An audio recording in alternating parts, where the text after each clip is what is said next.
a very warm welcome. You're joining us here at Hyde Park on AdaDerana 24 amid Sri Lanka's economic crisis and the path to recovery and restructuring outstanding debt.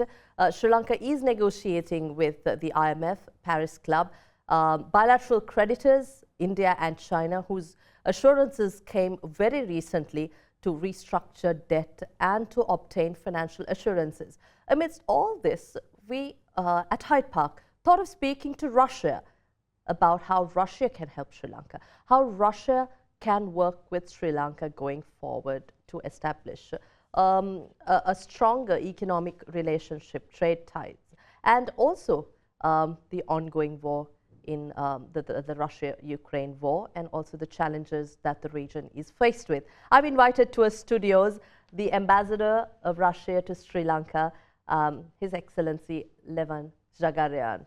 Ayubowan to you. Ayubowan.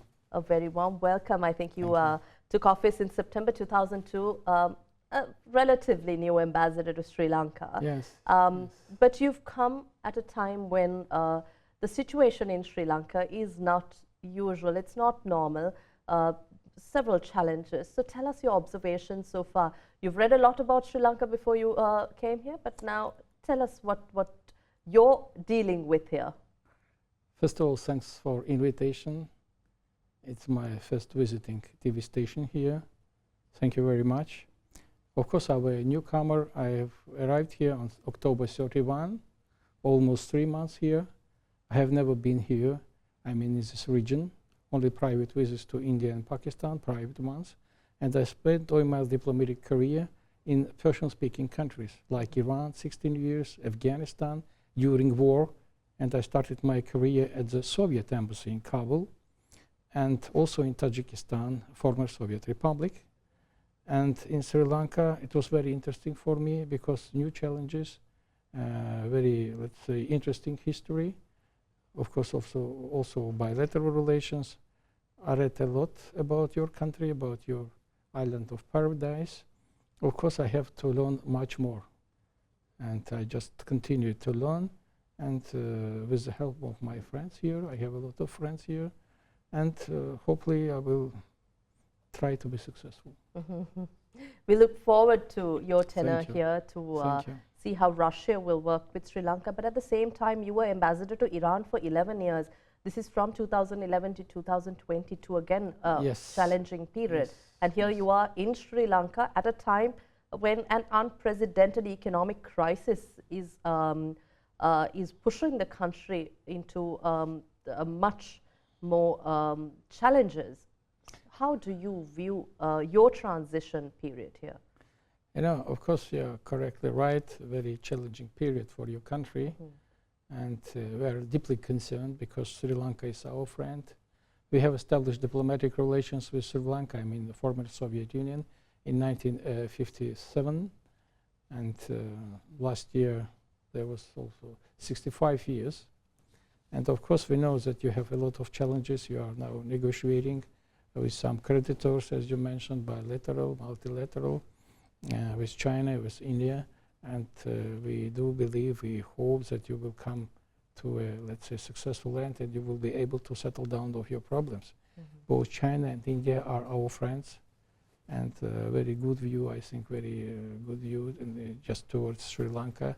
And I think that you will be successful in this regard. As to my country, we also are ready to contribute as much as we can, but we don't have such problems with you.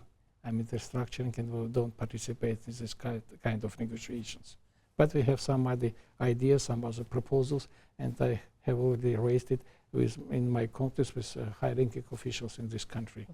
I'd like to speak further on that, but before we go there, I'd like to ask you, is Russia in a position today to help Sri Lanka, given the war in Ukraine and the sanctions imposed on Russia and the calls from the West for Russia to comply? You know, now our attention is focused on the issue, as you mentioned it, war. But for us, it's not a war. It's a special military operation of the Russian Federation in the Ukraine. It's not war between Russia and the Ukraine. It's war on the Ukrainian territory between Russia and USA and NATO. They are now continue to pump weapons to Ukraine and to make Russia very weak. And of course, Russia is an independent country. We have our own opinion, and we are against American domination. We don't want to be American puppet. It's clear, it's obvious. We are nuclear power. We are an independent country, and we will protect our interests with all our capabilities. Now we are focusing on this, our main task, to defeat the Nazi regime in the Ukraine and its foreign sponsors. And we will do the job, no doubt, despite this continuing support of the Ukrainian regime. Ambassador, now recently we heard Russian authorities say that nuclear power will be unleashed in Ukraine. So how bad is this war going to be? Because we're talking about people, we're talking about countries in distress at the same time. So how do you look at the nuclear aspect of this and the challenges and emanating risks? What do you mean nuclear when you say? We read on the news recently that nuclear weapons, Russia said we will use nuclear weapons if the West... It's not true. It's not true. We will never use it the first. It's only for our defense interests. Because if you remember, former UK Prime Minister Liz Truss, she was very short time. She was just tried to threaten Russia with nuclear weapon. We never. We never. Russia only retaliates. Only retaliates. How about if we talk about the region, and Russia is connected to the region in terms of supply chain and a major oil producer, and there is a lot of challenges that the region is faced with. If we come back to Sri Lanka, oil, diesel, petrol, crude oil, now this is something that we have been trying to manage given the fuel crisis. We know that India is importing cheap Russian crude to the country, and the sanctions don't seem to bother them. So how do we work this out for Sri Lanka? We cooperating with India quite well. We export oil. We are not talking about the price. You know that the Western countries, European Union and Americans decided to establish a sort of cap for oil prices. Of course, for us it's unacceptable, and my president have signed a decree that we wouldn't provide oil for the countries who accept this oil prices cap.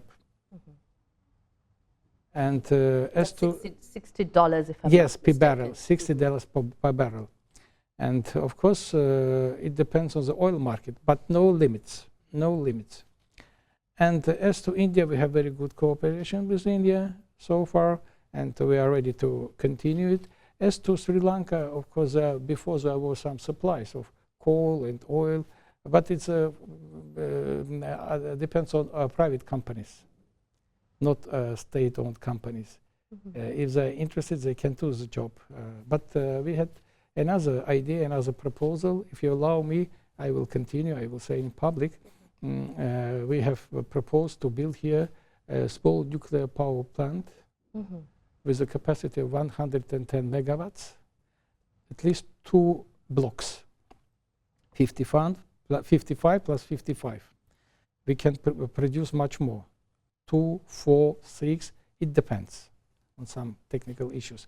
And here we have presented, me personally, our ideas, our proposals in the written form.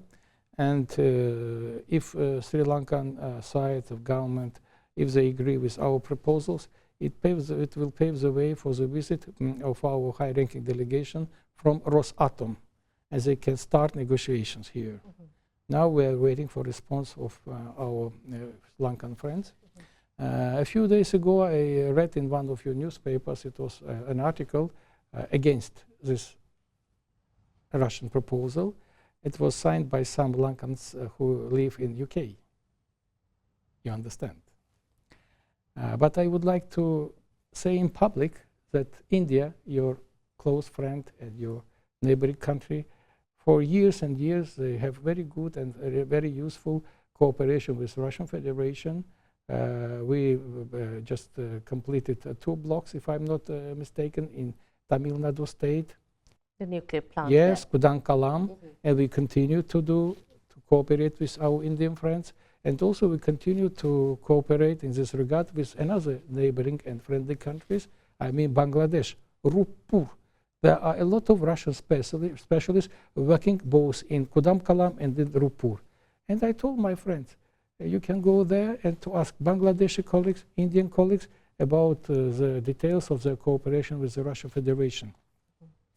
If we are able to complete this project, it will be very useful for your country. You will save a lot of oil, coal, and in terms of ecology, it's also very important. We, as a Russian Federation, we will start very soon our cooperation with Egypt, nuclear power station. We are cooperating with Turkey, Akkuyu. We are cooperating with Iran. And in 2012, we have completed our first block in Bushehr nuclear power plant, and we are continuing to build 2 new blocks in Iran, which is to be completed in 2024, 2025. So Iran has a lot of oil, Iran has a lot of gas, but they are interested to cooperate in Russian nuclear plant. Hungary is a NATO member country, European Union country, but they also are interested to cooperate with Russia. Paksh nuclear power plant. We cooperate with Hungary as well.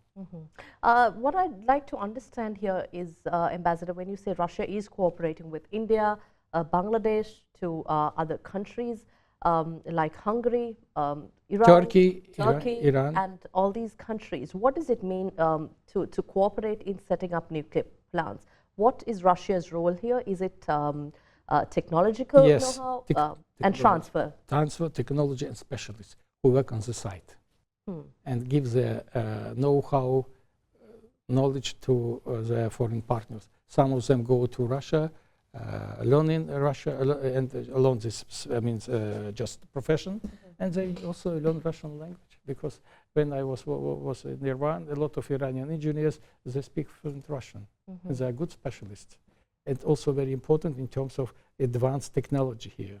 How did the Indian plant happen in terms of funding to earmarking the location? I don't know the details because it's not my cup of tea. It's better for our embassy in India. But once again, we have very good cooperation with India. And what about details? It's up to, if our delegation comes here, if they can start negotiations with Lankan partners in this regard, just to discuss everything, technical, financial, and other issues. Ecology and other issues. If I may ask you, how do you propose the financial aspect of setting up a plant be managed here in Sri Lanka, and also transfer of technology know-how? What is the timeline, and what are the repercussions that you think will be faced with? Very good question, but frankly speaking, I'm not authorized to discuss it. It's better for Russian professionals come here and discuss the issue, the wide range of issues with their Lankan partners. We're waiting for kind response from our friends. Right. I think I'll maybe leave that question for later on, when the approval or when further discussions materialize on this. But I'd like to talk about oil, and the Sri Lankan mission in Moscow said sometime last year that there is a possibility of obtaining long-term credit line to procure fuel for Sri Lanka. That's from Russia. And also there are ways and means that authorities are exploring to work with Russia to bring in crude. But what is the stumbling block here? What's preventing cheaper oil from Russia setting? It depends on the private companies. Private companies, if they are ready to supply, it's up to them. We cannot order private companies to come. But we proposed Sri Lanka side just to hold a session in format of online format, Intergovernment Economic Commission. I will hand over the note verbal to the Foreign Ministry tomorrow in the mid of April. It's an online, let's say, video conference, and the issue can be discussed between relevant bodies of Russian Federation and Sri Lanka. They can discuss everything, fertilizers, I mean, let's say wheat and oil and everything. Last October, Mr. Jayanta was in Moscow, special envoy of the President of Sri Lanka to Russia. He met Russian Vice Prime Minister, Mr. Novak. He met with some representatives of oil companies, coal companies. They had some discussions, but I don't know what was the outcomes for the development. But it's still on the agenda. Still on the agenda, and I think there have been questions over why the delay is, or where the challenges are in ironing out a way that Sri Lanka can import, especially when Sri Lanka is trying to manage the dollar reserves and has import restrictions. So how can Russia come in to help here? Earlier on, as we started the discussion, you said there are options. So, you know, there are options. One of the ways we are helping Sri Lanka, it's a huge number of Russian tourists who come here. We are number one, sorry, we are number one. 25% of all foreign tourists coming here are Russians. And you know, as far as I know, since the resumption of direct flights from 4 Russian cities, Moscow, St. Petersburg, Novosibirsk and Krasnoyarsk, they come here, enjoy, and they spend money. And as far as I know, so far, just more than 38,000 Russian tourists have already visited Sri Lanka by 118 direct flights. And this process will continue. I would like to assure you that, fortunately, Russians have no possibility to go to Europe. Once again, fortunately for me, Russians have no possibility to go to Europe. They are not welcome in Europe for well-known reasons. That's why my message to all Russians is, don't go to Europe. Come here to friendly Sri Lanka and spend your money here. That's definitely a great message for us here in Sri Lanka as well. But let's talk about what a Russian tourist looks for in Sri Lanka. We know we've had Russians in large numbers visiting Sri Lanka, and last year too we managed to welcome close to 800,000 tourists altogether from all parts of the world, mainly Russians, and we had other tourists as well from different nationalities. But going forward, this year we're looking at bigger targets, greater targets, especially with a plan to recover the economy. So what do you think Sri Lanka needs to put in place in order to welcome and attract the average Russian tourist? First of all, I would like to appreciate the activity of the people who are responsible for tourism industry here, and not only Katunayake Airport, but also Mattala Airport. They are ready to accept Russian tourists. And of course, they were facing some problems because they were to wait for 4 hours to cross this checkpoint for visa. Yeah, they are paying cash. This is at the Mattala Airport. Mattala Airport. Yeah, but I read recently that your Honorable Minister of Transportation, Mr. Nipala da Silva, if I'm not mistaken, he promised to make some, to facilitate the process and to speed up the process of crossing the border. And of course, more and more Russians will come here. That's why I just visit on a regular basis Bentota, Hikaduva, Unavatuna, and one can see a lot of Russians there, and also in Kandy as well. So they are coming, and your hospitality business, I appreciate it. Of course, there are some problems with the specific food here. It's a little bit spicy for Russians, but I don't think it's a big problem.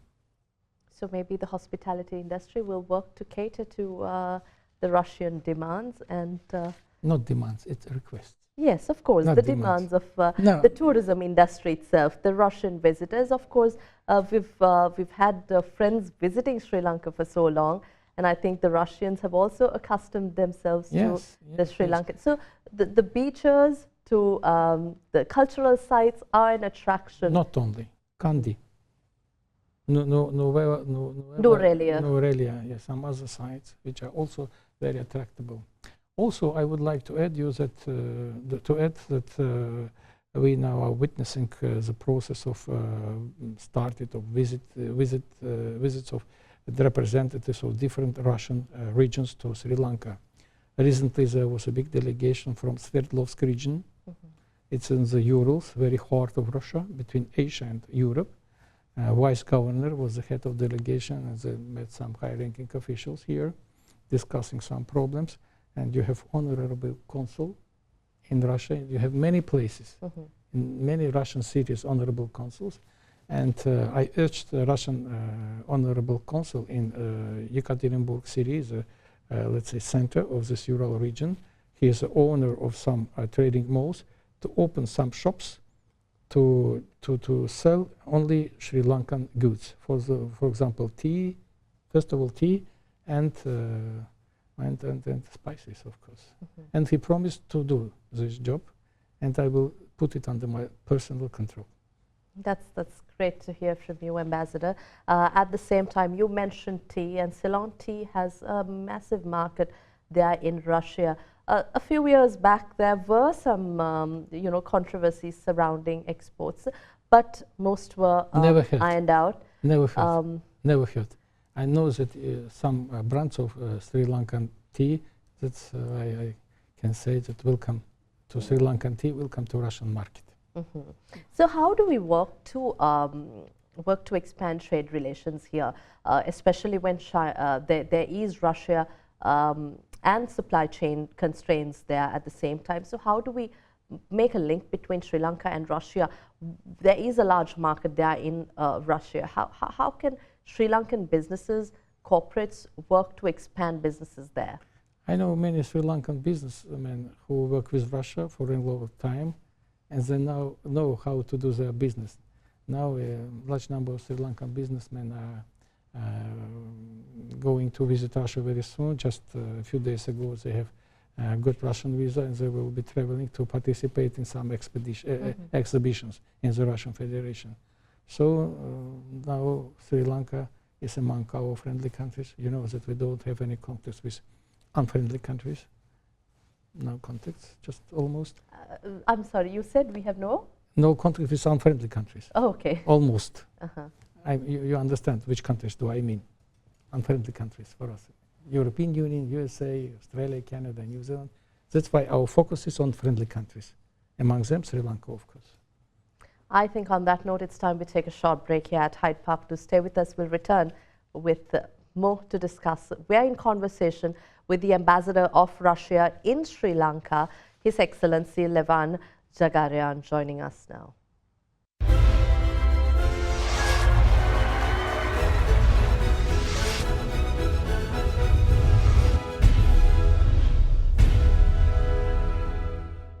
Welcome back. We are in conversation with the Russian ambassador in Colombo, Levan Dzhagaryan. Ambassador, we were talking about oil production and Western sanctions on Russia, given the war in Ukraine.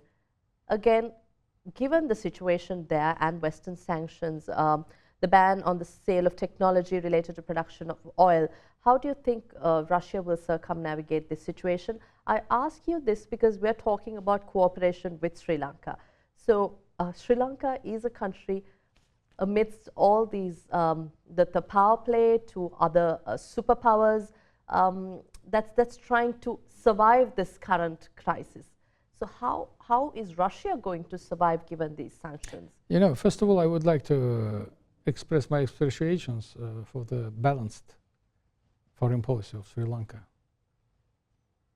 Balanced foreign policy, and we appreciate it, and we do believe this balanced foreign policy will continue, despite some pressure which was exerted on your country. And we know quite well who is pressuring your country and what are the reasons of that. On the sanctions, all the sanctions are illegal. It's not, you know, we are facing sanctions in the Soviet Union, late Soviet Union. And especially after the special military operations in Ukraine, they have adopted 10 packages of sanctions against the Russian Federation, and they used as a pretext this crisis in the Ukraine. As I told you, it's not a war between Russia and Ukraine, and a war between Russia and NATO. First of all, I would like to say that Americans and their Western allies or satellites or whatever, they decided to to provide American domination in the world, which is totally unacceptable for us. We do accept American people, with great respect to American, but we disagree with aggressive foreign policy of the United States. I mean, they say that Americans are exclusive nation. They're a great nation, but not exclusive. We are all equal. Small nations, big nations. And it seems to me that they would like to avert attention of the world from their defeat in Afghanistan. I have an Afghan background. I spent there 6 years during Soviet time and the war. We participated, Soviet Union, not Russian Federation, in the war in Afghanistan. And we completed the withdrawal of Soviet troops in 1989. I was witnessing, I was in Kabul at the time. But Americans with all their allies were in Afghanistan for 20 years. Huge number of soldiers. And they were defeated by Taliban movement. Not by regular army, but by Taliban movement. For me, as a Russian diplomat with Afghan background, it is very interesting to know the reasons of this defeat of Americans. But I will never get the answer because there is no clear explanation. As to the Ukraine, of course, they would like to weaken Russian economy, but Russian economy is strong enough. We are a big country, we are nuclear power, we have a lot of friends, we can cooperate with our friends. First of all, Chinese People's Republic, India, and with some other countries. So we will do our job, as my president said, President Putin. We will defeat the Nazi regime in the Ukraine and its foreign sponsors, no doubt. Now, turning to Sri Lanka again, amidst all these challenges that Russia is talking about, and the West, the sanctions that Russia is faced with, the Western sanctions, how do you think Russia can help Sri Lanka? Is Sri Lanka a priority for you given these circumstances? We know that India and China have been the last to give reassurances, but you did mention, well... we are not players here. We are not in IMF terms, we are not creditors, and we don't cooperate in this regard. So, as I mentioned before, we hope that your friendly countries and our friendly countries, India and China, will do their job and will be helpful for you. Because we heard many promises, both from Chinese and both from Indians. When there was a party delegation from the Communist Party of China visited recently your country, Indian Foreign Secretary was here, Mr. Jaishankar, and they sounded very optimistic. Sri Lankan officials are preparing to issue 2-year oil and gas exploration licenses. So for as many as 900 offshore blocks. Do you think Russia will want to play a role here? We know that there have been interest from India. We recently, in the past as well, we know there have been interest from other parties. But what is the role Russia would like to play here? If we get some information, some proposals, we will convey it to my capital. Any investment requests from your side? From Russians to Sri Lanka, any businesses wanting to explore investment opportunities here in Sri Lanka at the moment, Ambassador? You know, recently in December there was a commercial attaché. He is just located in Delhi. He came here, he had some meetings here with high-ranking officials, with some ministers. He got some proposals and he just conveyed it to Moscow. Now we're waiting what to do and we are preparing, hopefully we'll start preparations for this, let's say, session of Joint Economic Commission. According to our proposal, it is to be held in April, the first half of April, in the format of video conference, because there is no need to pay a visit to Moscow, to Colombo. So let's wait, let's see. Let's wait. What more can Sri Lankan authorities do here in order to enable a smoother transaction of these investments, or to ensure that these investments flow smoothly to Sri Lanka? We prepared, we raised the issue of the possibility of using here Russian payment system, MIR card, as we say, MIR. It will give Russian tourists possibility to spend much more money here. And we presented to the foreign ministry and we're waiting for a response. Again, waiting for response, yeah, and I hope all this... We understand that Western countries, first of all United States, will create problems. and will impose secondary sanctions, as far as I know, against countries who will accept this MIR card, which is totally unacceptable, totally illegal. Yeah. But we will continue our efforts despite this counterproductive policy of the United States. In Sri Lanka, again, I was talking about tea and trade apparel. What possibility is there for agreements where there is exclusive trade transactions between Sri Lanka and Russia or the region? What is the possibility? Have there been any discussions? Yeah, there have been discussions. As I mentioned, the delegation from Sverdlovsk came here. We are waiting for another delegation from another Russian city, Vladimir, to come here. It's not far from Moscow, and your embassy is very active in this regard. So we put special attention on the, let's say, bilateral relations, I mean, between different cities of the Russian Federation and Sri Lanka, because Russia is a very huge country. Has there been a free trade agreement discussion? Not yet, not yet. But let them discuss on the level of this intergovernmental Economic Commission. From your side, the head is Mr. Kodikara from the Ministry of Trade, and from our side is the chief of our fishery organization. Right. You said you managed to visit Bentota and some of the areas in Sri Lanka. It has been not so long ago since you visited Sri Lanka, your first time in Sri Lanka. Have you managed to get a taste of the Sri Lankan cuisine? Yeah, of course, of course. It's not something new for me because it's a little bit similar to Indian, South Asian cuisine, Pakistani, Indian. I visit not only Bentota but also Hikaduva, Nova Vatuna, Unavatuna, and Ratnapura. And I participated in one of these colleges in Ratnapura. There was a huge and very, let's say, interesting ceremony and monument of for Yuri Gagarin, first Soviet spaceman. And just I'm still under impression, very warm welcome from local people.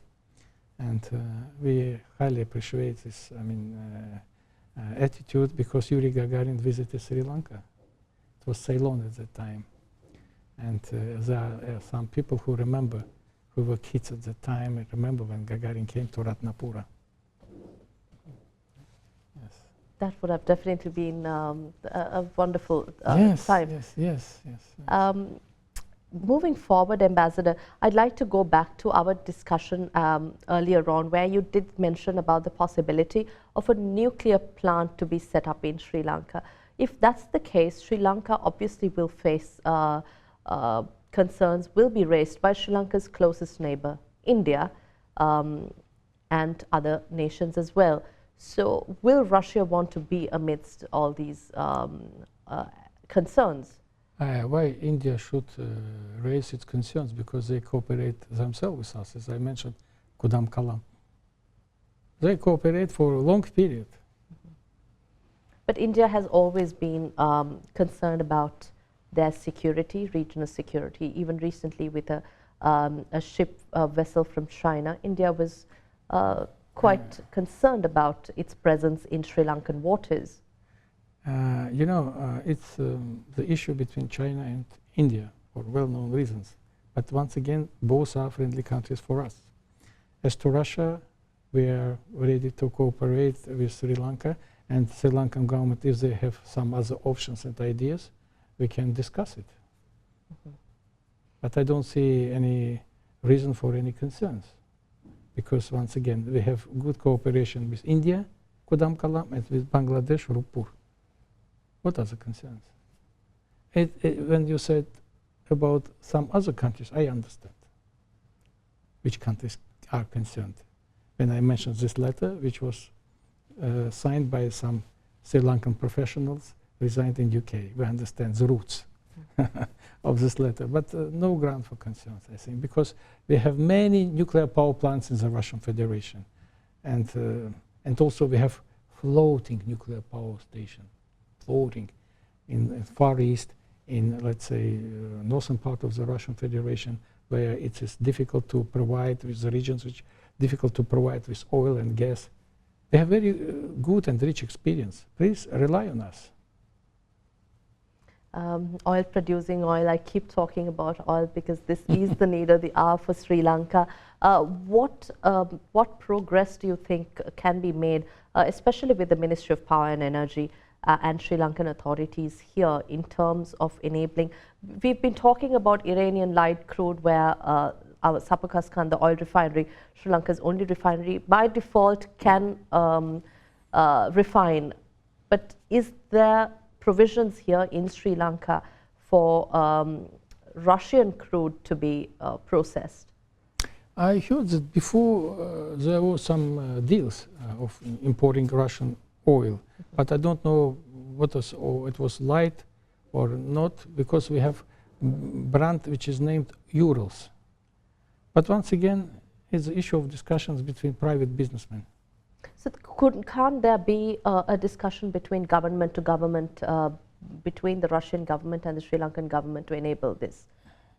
At the moment being only on the level of private business, but I told you Mr. Primajayant in October was in Moscow and they discussed the issues with the Deputy Prime Minister of the Russian Federation, and we just presented some explanations in this regard. Talking about regional power play, I think you have some strong opinion. You're quite opinionated about countries that have certain concerns on Sri Lanka. But you did mention earlier on that Sri Lanka's foreign policy is balanced. But in managing these superpowers, do you think we're doing this right? You know, for me, it's very difficult to judge because, once again, I avoid making some remarks which can be just, let's say, considered as interference into your domestic affairs. But once again, we are satisfied so far with the foreign policy of your country, because on some issues and some cases, international organizations, your position is very constructive. Russia has constantly stood for Sri Lanka at UNHRC sessions and voted with Sri Lanka amidst resolutions that were passed. But there were times when Sri Lanka co-sponsored these resolutions as well to say that Sri Lanka will work with the UNHRC for accountability and to work on the recommendations that were put forth by the Council. How does Russia view this? You know, as to the issue and human rights issue, we see that the European countries and the Americans often use as a leverage to put pressure on the countries, different countries, and they openly interfere into their domestic affairs.